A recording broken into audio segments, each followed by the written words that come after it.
Tentative d'évasion à la prison centrale de Makala, vous le savez bien, messieurs et dames, on compte des morts selon les bilans controversés du gouvernement congolais. Mais quant à la génération sans impunité était à l'auditorat supérieur militaire de la Gombe pour déposer une plainte contre l'État congolais au vu de ce qui s'est passé.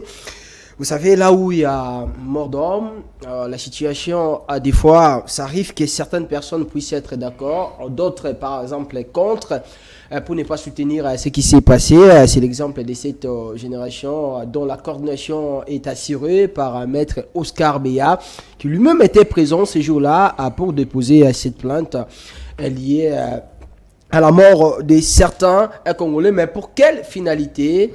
Pour quel objectif? Justement, des questions qui méritent d'être posées. On en parle dans cette émission Interface, le premier numéro de la semaine. Vous nous suivez de partout, messieurs et dames. Bonsoir à toutes et à tous et bienvenue. Bonsoir Sarah.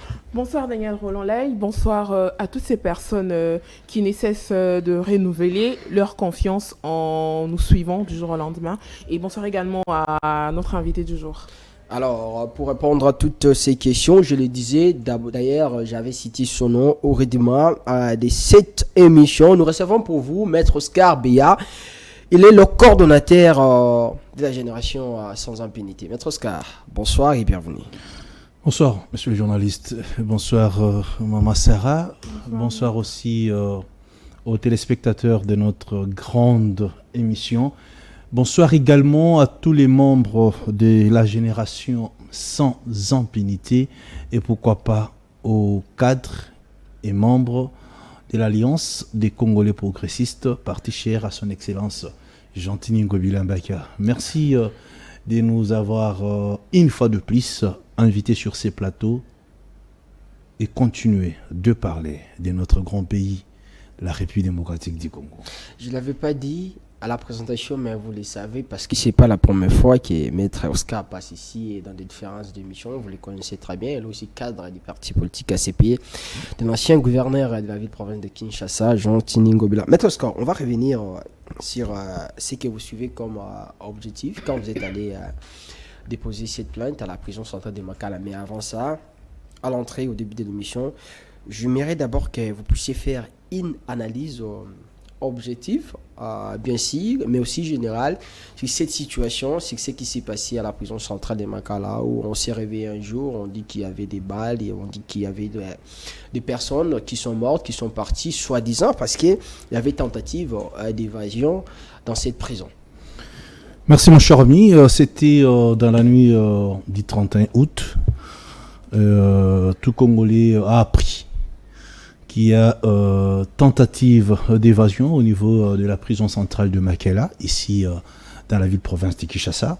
Et selon certaines informations, selon nos enquêtes au niveau de la génération sans impunité, il paraîtrait, nous mettons tout au conditionnel, il paraîtrait qu'il y avait un groupe de gens qui voulaient s'évader de la prison centrale de Makala, mais les services de sécurité ont fait de sorte que les gens ne puissent pas s'évader, ou bien que les prisonniers n'arrivent pas à fuir la prison centrale de Makala.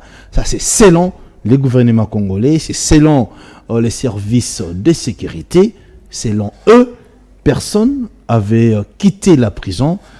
Mais il y a eu certains cas de mort dans cette nuit du 31 août au 1er septembre. La raison pour laquelle, monsieur le journaliste, vous avez vu l'acte qu'a posé la génération sans impunité. Justement, ces tartes-là, c'est le deuxième volet de cette émission. Ouais. Il s'est passé ce qui s'est passé et vous prenez ces décisions de se présenter par devant les juges de l'auditorat supérieur militaire, justement pour déposer cette plainte au nom de la génération sans impunité. D'abord, pourquoi cette acte et puis pour quelle finalité, en d'autres termes, pour quel objectif? Avant d'arriver à répondre à cette question pertinente, j'aimerais d'abord signaler et dire aux Congolais que la génération sans impunité, c'est une structure des droits de l'homme qui lutte contre l'impunité dans notre pays. Pourquoi nous avons choisi de lutter contre l'impunité? Selon nous, c'est l'impunité qui est au centre de notre sous-développement. C'est l'impunité qui bloque le développement de la République démocratique du Congo. Si aujourd'hui, nous n'avons pas des infrastructures scolaires adéquates, c'est grâce à l'impunité. Si aujourd'hui la guerre continue à l'est de la République, parce que les criminels qui tuent à l'est ne sont pas punis. Si aujourd'hui les détournements continuent dans notre pays, le ministre, les DG continuent toujours à piller, à détourner les fonds de l'État, c'est parce que le régime actuel a consacré l'impunité. C'est-à-dire, l'impunité, pour nous, la génération sans impunité, nous considérons l'impunité comme un virus qui tue la nation. Le virus qui tue la nation. Le virus qui détruit la nation aujourd'hui reste l'impunité. La raison pour laquelle nous nous sommes dit, nous devons combattre l'impunité à tout prix.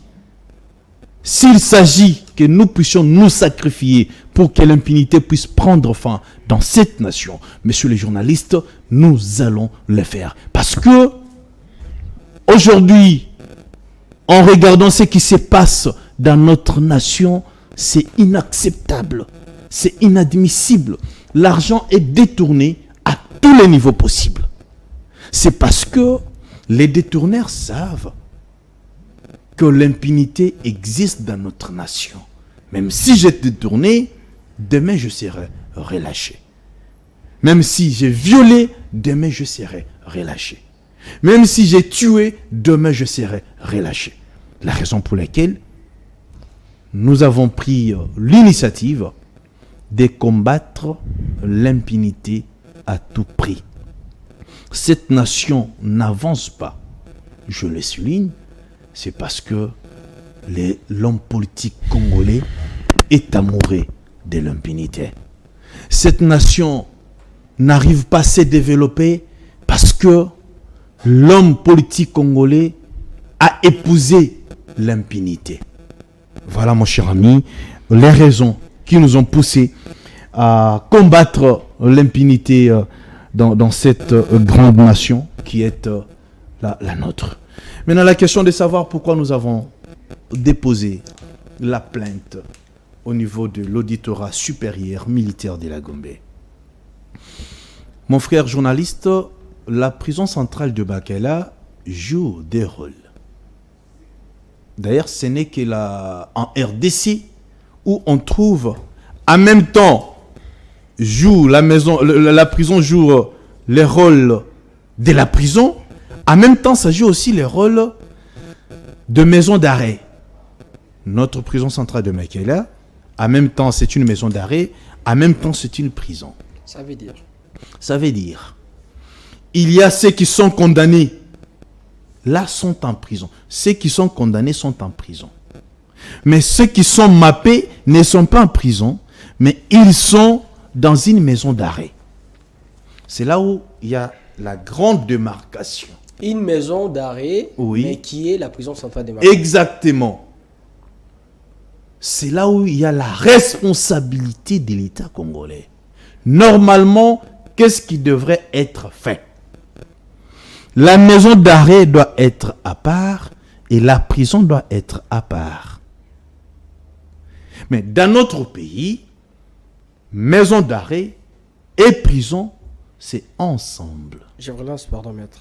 Non, cher. Maison d'arrêt, Ouais. prison. Oui. À quel moment peut-on mettre une personne dans une maison d'arrêt ou bien à quel moment peut-on mettre une personne dans une prison? Merci pour la question. Une personne peut être placée dans une maison d'arrêt lorsque cette dernière est sous map.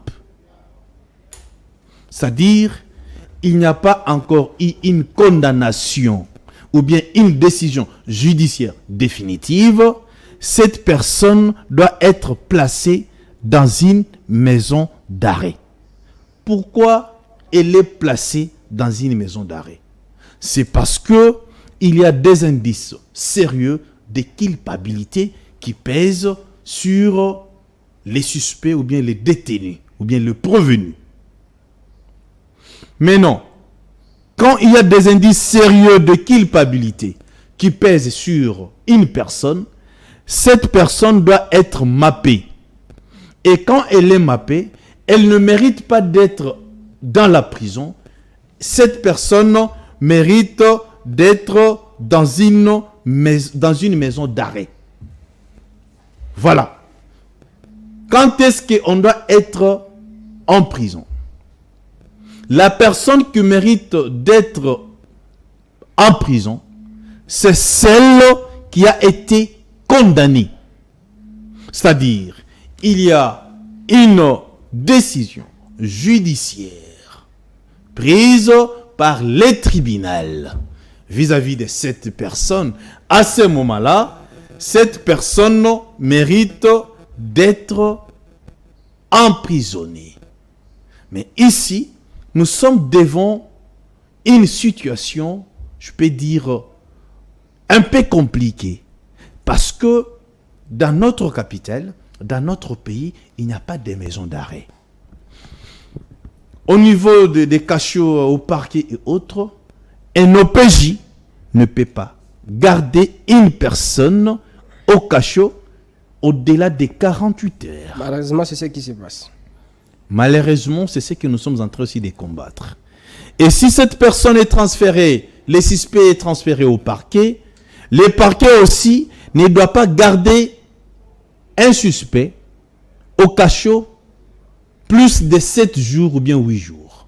La raison pour laquelle même les condamnés, même les mappés, c'est-à-dire des personnes qui sont sous map, toutes se retrouvent à la prison centrale de Makala. Ce qui voulait dire que la prison centrale a des casquettes. Le premier casquette, c'est une maison d'arrêt. Et le deuxième casquette, la prison centrale, c'est une prison. Voilà mon cher ami. Alors maître, on voit comment est-ce que vous menez des différents actes de génération sans impunité et autres. Mais est-ce que vous êtes rassuré qu'il y a des personnes consciencieuses, qui comprennent quand même ce que vous faites comme acte, ou soit vous avez comme l'impression qu'il y a juste des personnes qui ne comprennent pas ce savoir-faire? Madame, notre lutte n'est pas facile, ça c'est vrai. Nos ennemis principaux sont des hommes politiques qui ne veulent pas de cette génération sans impunité. Parce que pour l'homme politique congolais, il doit vivre dans une nation où l'impunité règne parce qu'il aura la facilité de détourner, de voler et de tuer comme il veut. Mais nous venons avec un nouveau vent pour combattre l'impunité. Madame la journaliste, ce n'est pas facile ce que nous faisons. Mais au fur et à mesure, la population congolaise, la population quinoise comprendra l'utilité et l'importance de cette grande structure. De quelle manière est-ce qu'elle comprendra? C'est en menant... Qu'est-ce que vous faites pour que cette population comprenne rapidement ce que vous faites? Voilà. Nous sommes en train de mener des actions. Et ces actions, c'est pour l'intérêt de la population congolaise. Nous avons déposé une plainte à l'auditorat supérieur militaire. C'était le jeudi de la semaine passée. Pourquoi nous avons déposé cette plainte? L'action a eu lieu, l'action d'évasion bien sûr, a eu lieu le 31 août, dans la nuit. Et une semaine après, la génération sans impunité a déposé la plainte au niveau de l'auditorat supérieur militaire. Dans cette plainte, qu'est-ce que la génération réclame? Nous réclamons 1. L'arrestation du directeur général de la prison centrale de Makala. Pourquoi nous voulons qu'il soit interpellé par la justice? Parce que c'est lui le numéro 1. C'est lui le chef de la prison. Il doit nous expliquer, ou bien expliquer à la justice congolaise, comment ces tentatives s'est organisée. Mais selon les informations à notre niveau, nous apprenons que le directeur de la prison centrale de Makala a déjà pris la poudre d'escampette. D'un. De deux, dans cette plainte, nous demandons au gouvernement congolais, à la justice congolaise, de mettre la main sur les militaires qui ont tiré à bout portant sur les paisibles citoyens prisonniers. Parce que entre les morts, entre ceux qui sont morts en prison, j'ose croire qu'il y a aussi des personnes qui n'ont jamais été condamnées. Les prévenus sont morts. Les condamnés sont morts. Et nous sommes en pleine capitale. Sur le plan constitutionnel, la vie est sacrée. Et la génération sans impunité protège la vie de l'homme congolais. Nous voulons savoir et avoir lumière dans ces dossiers. Qui a orchestré cette histoire de tentative d'évasion? Qui est derrière cette histoire? Pourquoi les services de sécurité censés protéger les prisonniers ont tiré à bout portant sur ces gens qui n'avaient pas autre force que de fuir? Pourquoi ils ont tiré à bout portant sur les paisibles citoyens? Parce que les prisonniers ne sont pas forts, acceptons ça ainsi, par rapport aux conditions de vie qu'ils sont en train de traverser dans ces centres pénitentiaires. Selon le gouvernement congolais, c'est 128 ou bien 127 morts. Madame, sous d'autres cieux, s'il y a des morts, les gouvernements se prononcent et les gouvernements s'engagent. Pourquoi dans notre pays, on est en train de saboter la vie de l'homme? La génération sans impunité demande à la justice congolaise l'arrestation des services de sécurité et des personnes qui ont tiré à bout portant sur les paisibles citoyens. De deux. De trois. Qu'est-ce que nous réclamons dans cette plainte? Nous demandons au gouvernement congolais d'indemniser des familles victimes.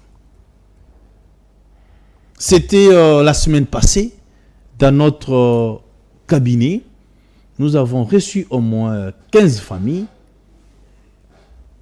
qui sont venues se plaindre pour réclamer leurs droits.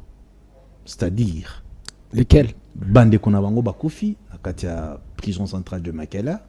Ces gens méritent l'indemnisation. C'est très important. Voilà les mobiles. L'objectif qui nous a stimulés à déposer la plainte au niveau de l'auditorat supérieur militaire de la Gombe. Et nous voulons que la justice soit faite.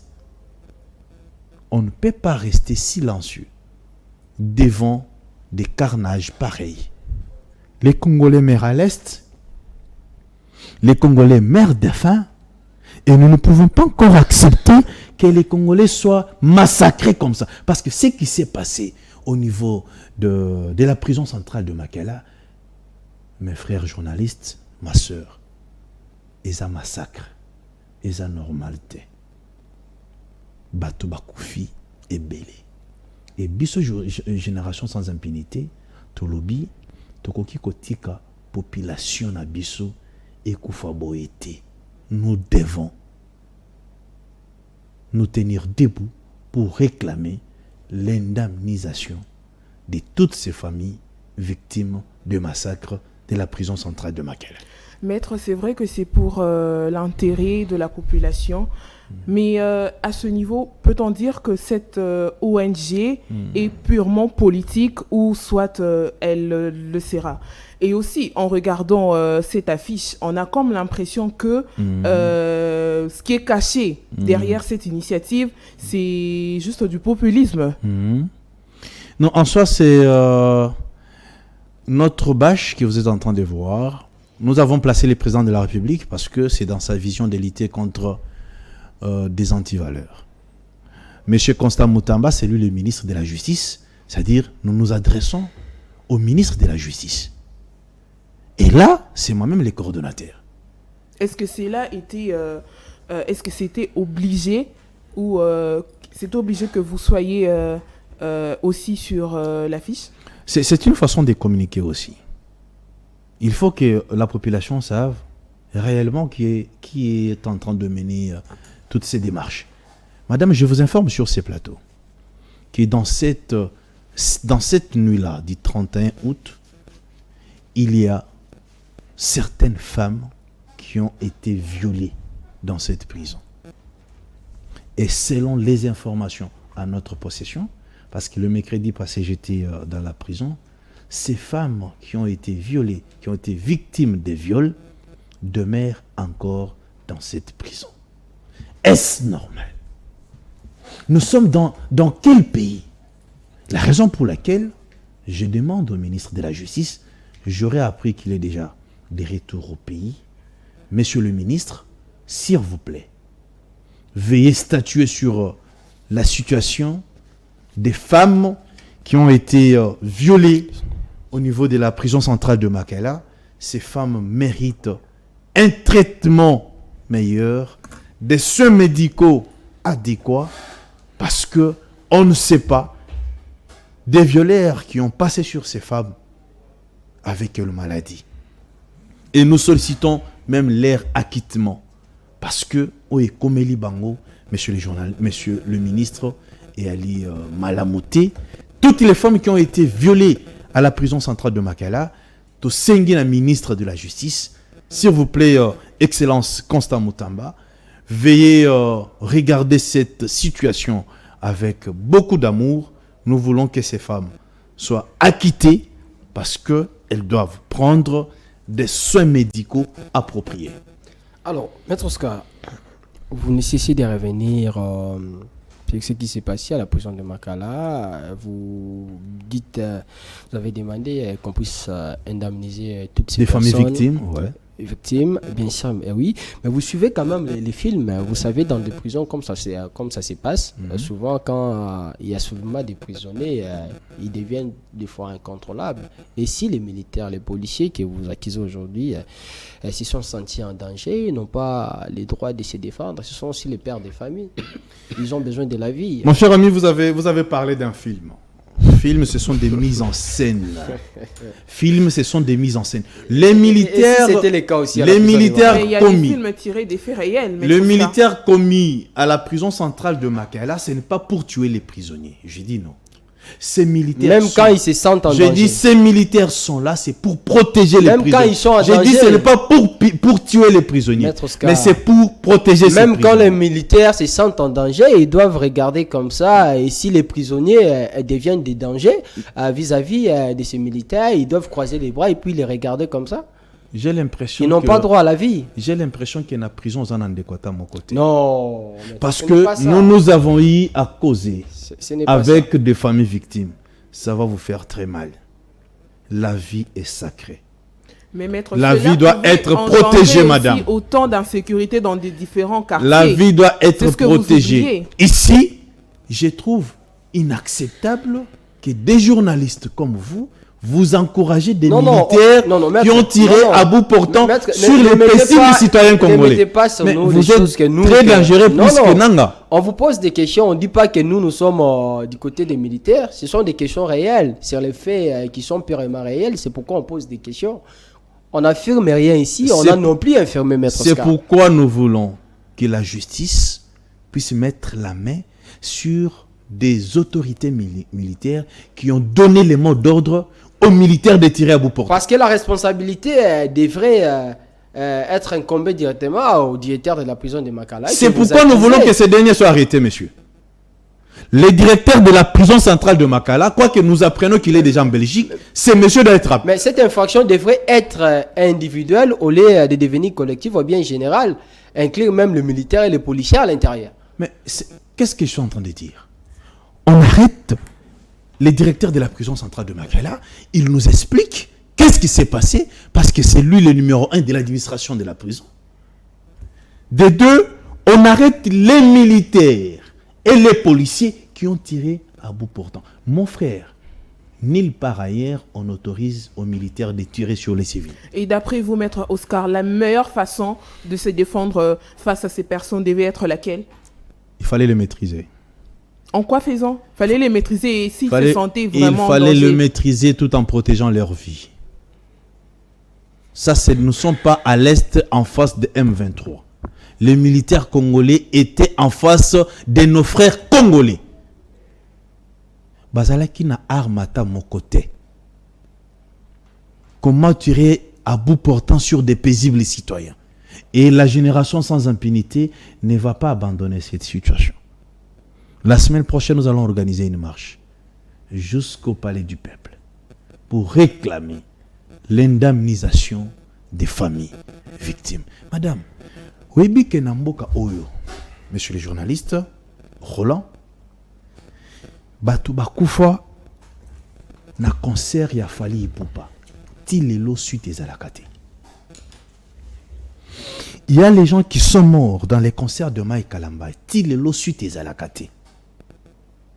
Nos frères qui meurent à l'Est, to éviter ba famille na bango, na bana na bango, na basi na bango, batika la kandengenini. Est-ce que faudra-t-il garder silence devant ces carnages en pleine capitale? Nous disons non. Nous sommes des avocats des faibles, des sans-voix, et nous devons porter leur voix. La raison pour laquelle nous avons déposé cette plainte, et la justice doit être faite dans ces dossiers. Et vous pensez que ce dossier a tendance à être rapidement enterré, le dossier des victimes d'indemnisation et autres a tendance à être rapidement enterré? J'ai l'impression que le régime, les gouvernements congolais, la justice congolaise veulent nous endormir. On ne comprend rien. Depuis que ce dossier a commencé, on ne sait pas qui a été arrêté. On ne voit pas des actions, mais les enquêtes des réactions. en cours. Madame, nous connaissons comment des enquêtes finissent dans ces pays, vous connaissez. Il y a même un procès en cours, je pense. Mouzé Laurent Désiré Kabila a été tué dans cette capitale. Madame, est-ce que les lobos Ebina Niabomaï? Les enquêtes sont en cours. C'est-à-dire, nous connaissons comment les enquêtes prennent fin dans ces pays ici.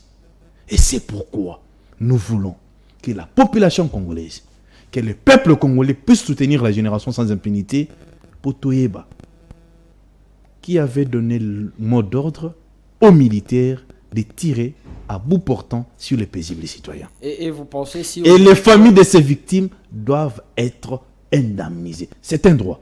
Et vous pensez aujourd'hui, si on se réveille les matins comme ça, on vous dit que le directeur de la prison centrale de Makala est en fuite, il est du côté de la Belgique, et vous continuez à croire, malgré la pression que vous êtes en train de mettre, vous allez obtenir gain de cause dans un pays où la justice continue à être douteuse. Mais c'est là où ça prouve la complicité même des autorités de la place. Comment ce monsieur peut traverser les frontières congolaises avec facilité? Est-ce que nos frontières sont sécurisées ou pas? On connaît tous ce théâtre. Abimindengenini. Akeindengenini. C'est ça la question qu'il faut se poser. Et s'il faut analyser ça sur le plan politique, on ne peut pas arriver à une conclusion selon laquelle, que, par exemple, les messieurs auraient déjà été au courant de ce qui devait se passer. Non, c'est pourquoi il a quitté le pays bien avant. Si tel est le cas, c'est lui le commanditaire. C'est-à-dire, si tel est le cas, c'est lui le commanditaire de cette affaire. Pourquoi il a pris fuite? Pourquoi le directeur de la prison centrale Hakimi? Obisoki toza pena maele. To vandi pena to bandi ko réfléchir. Ponanini, directeur à prison, à Kimi. Et ceux qui te répondent à la question, Anna, directement, nous allons comprendre qui est derrière cette tentative d'évasion. Ça Kimi ou bien peut-être habite moi tout le monde à Belgique. Pour la santé, tout mon ça. cher, c'est l'homme à information. Les gens aussi disaient aussi que Nicolas Kassadi avait fui, mais il est revenu. Hein. Non, vous savez, quand on parle des hommes sérieux, c'est pas bien de citer des Papa Tito et autres. Papa Tito, si le premier mandat du président de la République n'a pas réussi, c'est à cause des personnes comme des Papa Tito. Et je suis sidéré de voir l'enfant de Papa Tito épouser la fille de Olivier Kamitatou. Ce sont des choses familiales. On s'est dit waouh. Les choses de l'amour. Et dans ces mariages, j'ai vu beaucoup de personnes. J'ai dit ah bon. J'ai dit au moment où nous sommes en train de nous entretuer ici, les autres fêtes avec l'argent des Congolais. Revenons sur ce qui concerne la situation des prisons centrales de Makela. Mon cher ami, la vérité doit être dite dans cette histoire.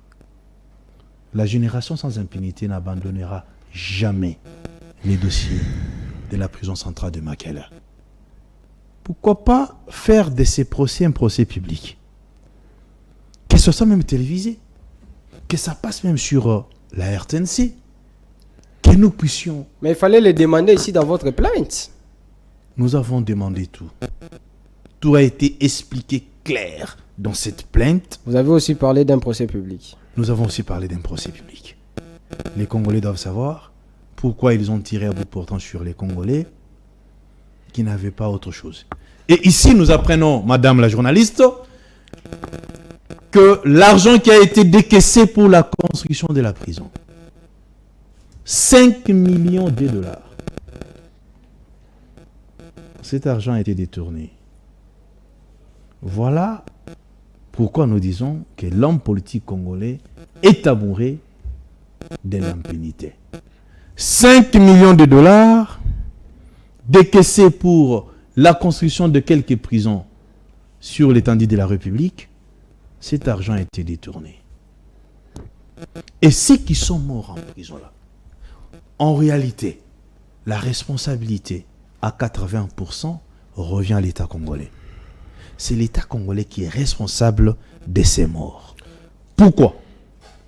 Parce que les services militaires et policiers, c'est l'apanage du gouvernement. C'est l'apanage de la République. Ici, nous pouvons conclure que l'État a les bananaïs. L'État a boni bananaïs mogo. Voilà. Alors, l'État a lié bananaïs, l'État a boni bananaïs. Avant qu'on puisse parler de la suite de cette plainte que vous avez déposée, puis chuter avec l'émission, je vais vous lire un peu ce que vous avez écrit dans votre plainte. Et puis, je vais vous poser une question. Vous dites, concerne une plainte à charge du papa directeur de la prison centrale de Makala, le militaire et les policiers commis à la garde de cet établissement pénitentiaire. Pour homicide involontaire, assassinat, incitation de militaires à commettre les actes contraires à la loi et la violation des consignes faites, prévues et punies par les articles 45 et 53 du Code pénal livre D, 88 et 113 du Code pénal militaire livre D. Voilà ma question, Maître Oscar. Vous parlez de la violation des consignes. Oui. Vous savez les consignes qu'on avait données aux militaires et aux policiers là. Vous êtes au courant de ça? Très bien. C'est une bonne question. Les consignes, en général, ce sont des consignes de ne pas tirer à bout portant sur les paisibles citoyens. Ça, c'est du droit. Violation des consignes, c'est-à-dire faire ce qui est contraire à la loi. Et si les faits seulement. Les faits d'avoir tiré à bout portant sur les paisibles citoyens constitue ce qu'on appelle en droit violation des consignes. Et celui qui a donné ces consignes doit être interpellé par la justice congolaise. C'est clair. Et s'il y a des consignes particulières, déception par exemple? il n'y a pas de consigne qui donne le pouvoir aux militaires de tirer à bout portant. Il n'y en a pas. Au moins si c'était à l'Est, dans la guerre. Mais non, c'est impossible. Les cas contraires, c'est impossible. Voilà. Alors, maître, que doit-on mettre en place comme stratégie pour prévenir de tels incidents à l'avenir? Madame, pour éviter des massacres, une fois de plus, l'État congolais doit construire d'autres centres pénitentiaires. On sait tous comment est-ce que ces genres de projets commencent et puis après, on oublie carrément. Et c'est pourquoi nous luttons contre l'impunité. Parce que ceux qui basali la prison moussousou te,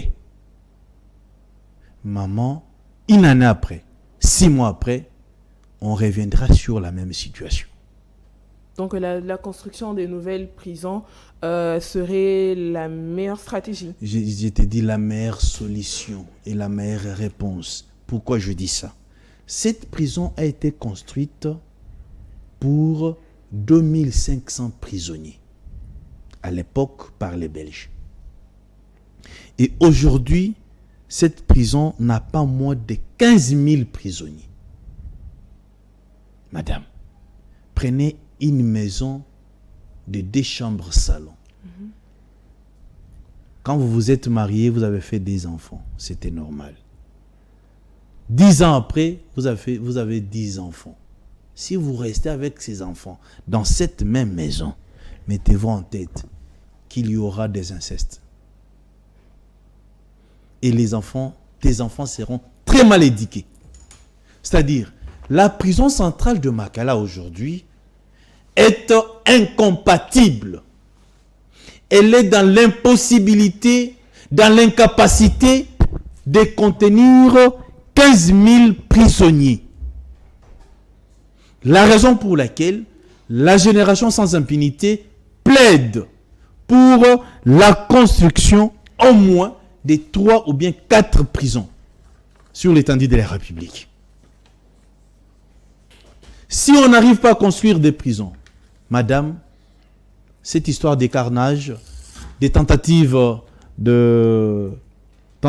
d'évasion, ça reviendra et toujours. La question qu'il faut se poser, depuis que les Belges sont partis, pourquoi l'État congolais n'a pas pu construire des prisons? Depuis 1960 jusqu'à aujourd'hui, nous sommes normaux qu'il nous a ensorcelés. 15 000 personnes, 15 000 prisonniers qui sont là. Même si le ministre de la Justice voulait désengorger, voulait libérer certains prisonniers, mais Ekosimbate, il y a une décision qui a été prise par le ministre de la Justice pour dire que les magistrats batinda lisusu batute na prison. Mais c'est une décision, je peux dire, prématurée. C'est une décision qui ne tient pas debout. Parce que dans la prison à Makala, cette prison reçoit les gens même des provinces. Les prisonniers des provinces sont ici. Les gens de Lubumbashi, on les envoie ici. Certains prisonniers de Lubumbashi sont ici. Certains prisonniers de Kananga sont ici. Certains prisonniers de l'Est de la République sont ici. C'est-à-dire, c'est pourquoi on l'appelle prison centrale. Normalement, on devrait avoir 4 ou 5 prisons bien construites pour éviter ce qui nous est arrivé dans la nuit du 31 août. Voilà, madame. Ici, la solution, c'est la construction de d'autres prisons. On peut tout dire, on peut tout faire. L'État congolais est dans l'obligation de construire d'autres prisons. Vous accusez les directeurs de la prison de Makala, vous accusez le militaire, le policier. Est-ce que sur les bancs des accusés, ne devrez-vous pas aussi accuser le ministre de la Justice? Parce qu'au-delà de tout, au sommet de la justice congolaise, il y a Constant Mutamba qui est le ministre et qui a aussi, d'une manière ou d'une autre, une responsabilité envers ce qui se passe, ou bien ce qui se passe à la prison centrale de Makala. Mon cher ami, Monsieur Constant Moutamba, le ministre, a été nommé récemment, il n'y a pas une année. Il y a pratiquement 100 jours, si je ne m'abuse pas. Je ne vois pas la responsabilité de ces derniers dans cette massacre. Mais ici, nous apprenons que l'ancien ministre de la Justice... Rose Mutombo. Non, avant Rose Mutombo. Avant Rose. Je ne sais pas qui était là. Aurait bénéficié 5 millions de dollars pour construire d'autres prisons et cet argent a été détourné. Nous sommes en train de mener des enquêtes pour en savoir plus. Dans cette histoire, M. Constant Moutamba n'est pas impliqué ni de près ni de loin. Mais il faut savoir que cette évasion s'est produite pendant que lui est en fonction. Mais pourquoi l'épargner? Mais parce que ce n'est pas lui d'abord le gérant de la prison. Ce n'est pas le ministre de la Justice. Et concernant les enquêtes, il faut toujours qu'on puisse épargner M. Constant Moutamba. Non, d'ailleurs, il est parmi les gens qui ont motivé pour que les enquêtes continuent. Et c'est pourquoi nous demandons... Comment il a motivé? Lui, il était évacué en urgence pour l'Europe, pour des soins, voilà. Mais avant son départ, vous l'avez vu, quand il a quitté Lubumbashi, il est rentré ici. Je vis le ministre Constant Moutamba à la prison centrale de Makala. Là, il a demandé, je crois que c'était au colonel Limbaya, le colonel Limbaya, de mener des enquêtes pour en savoir plus. Alors aujourd'hui, la génération sans impunité a déposé cette plainte. Nous savons la vérité que d'ailleurs cette justice congolaise que lui-même le président qualifiait d'une justice malade. Qui n'a jamais été malade. On connaît comment les choses se passent. C'est quoi la suite avec cette plainte de la génération sans impunité? Comment les choses vont se passer? Mon cher ami, nous allons mettre toutes les batteries en marche pour que nos revendications puissent trouver gain de cause. Nous connaissons notre capacité de fonctionner et de faire. Rassurez-vous que les familles victimes seront indemnisées.